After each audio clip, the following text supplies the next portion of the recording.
युवाओं के हृदय सम्राट रतन जी देवासी साहब, भूपेंद्र जी, मेरे बड़े भाई जगदीश जी, आदरणीय भंवर जी, सत्ताराम जी और तमाम मंचासीन अतिथियों का मैं स्वागत करता हूं, अभिनंदन करता हूं इस सिवाड़ा की पावन पुण्य धरा पर। आप सबको ज्ञात है कि तमाम जाति के, तमाम वर्ग के लोगों ने अपने अपने समाज का शक्ति बल, अपने अपने समाज की शक्ति का प्रदर्शन समय समय पर किया और उनको समय समय पर उनके हिस्से का हक और अधिकार मिला।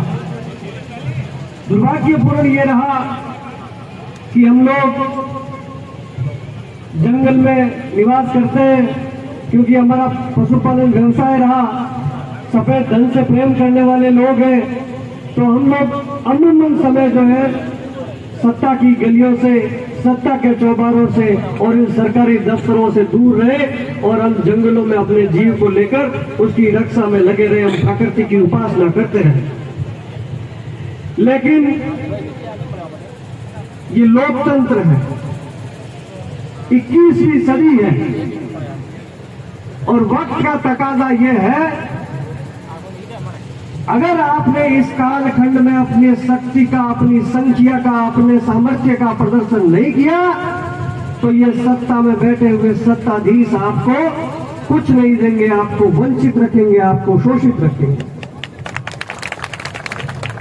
ये बहुत आवश्यक है। आप अपने आसपास की जातियों को देखो, अचानक से लोकतंत्र के बाद कितनी संपन्न हो गई जो आपके साथ पशुपालन करती थी, आपके साथ खेतीबाड़ी करती थी।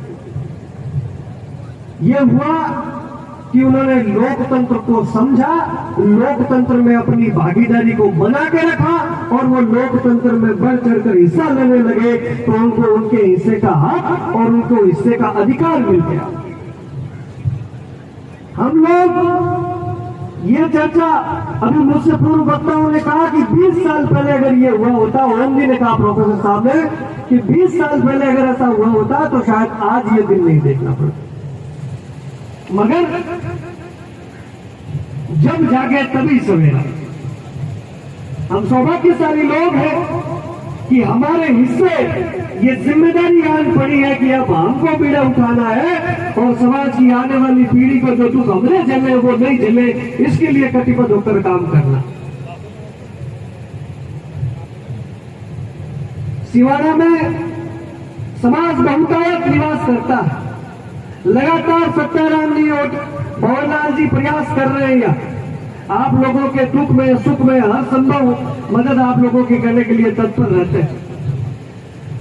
अगर रानीवाड़ा के किसी भी व्यक्ति से जाकर पूछिए कि राज का आनंद क्या होता है तो रानीवाड़ा का बच्चे का तन मन बदन खिल उठेगा।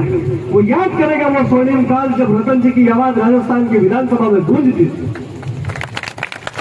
विधानसभा के किसी व्यक्ति से जाकर पूछिए कि राज में खतरा पल हुए तो सिरोही विधानसभा का बच्चा कहेगा कि साहब वोटाराम जी जब विधानसभा में मां भगवती का गमछा ओढ़कर समाज की और क्षेत्र की बात करते थे तो गौरव की अनुभूति होती थी, साहस होता था। किसी थाने में, किसी चौकी में, किसी तहसील के ऑफिस में, किसी एसडीएम के दफ्तर में जाने से रबारियों का कोई बच्चा डरता घबराता नहीं था, उसका आत्मविश्वास 7वें आसमान था।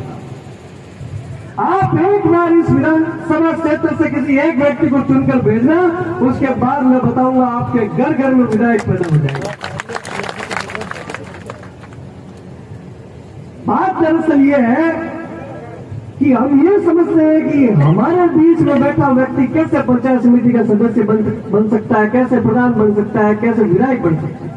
ये जो भाव हमारे मन के अंदर सदियों से बोया गया, ये भाव जब तक निकलकर बाहर नहीं निकलेगा तब तक हमारा कल्याण थोड़ा असंभव।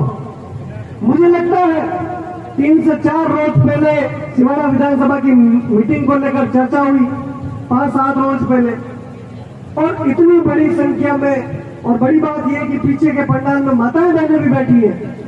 ये सब कुछ करना मैं समझता हूं कि सिवाड़ा में चेतना की अवस्था आ चुकी है और तेवीस में इसके परिणाम भी बहुत सकारात्मक आने वाले हैं। इस बात की उम्मीद भी मैं आज यहाँ बैठे हुए सारे जो अतिथिगण हैं उनको देना चाहूंगा।